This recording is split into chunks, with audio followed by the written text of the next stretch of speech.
এই দেখো, আমি আমার গার্লফ্রেন্ডকে বিয়ে করে নিয়েছি। এবার তুমি খুশি তো? যাক, এইবার তাহলে ভালোই হলো। তোমার আর লুকিয়ে লুকিয়ে হোটেলে যেতে হবে না।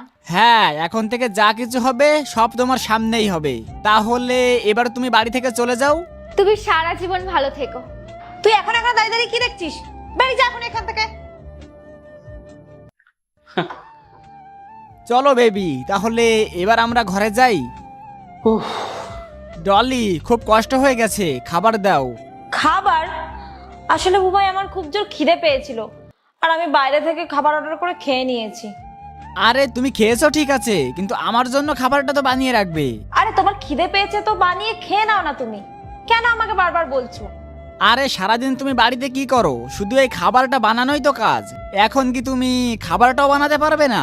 ও হ্যালো, আমার উপরে চিৎকার করে কোনো লাভ নেই, ঠিক আছে? আমি তোমার এক্স ওয়াইফ না, আমি তোমার বাড়ির কাজের লোক না যে তুমি যা বলবে সেটাই আমাকে করতে হবে। খিদে পেয়েছে, বানিয়ে খেয়ে নাও। কোয়েল, তুমি এখনো ঘুমাওনি? আরে তুমি চলে এসেছো?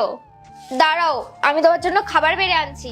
কিন্তু 1:30 বাজে, তুমি এখনো ঘুমাওনি কেন? আজকের আগে তোমাকে কি আমি খাবার না বেড়ে দিয়ে কখনো ঘুমিয়েছি? শিট, আমি এটা কি করলাম?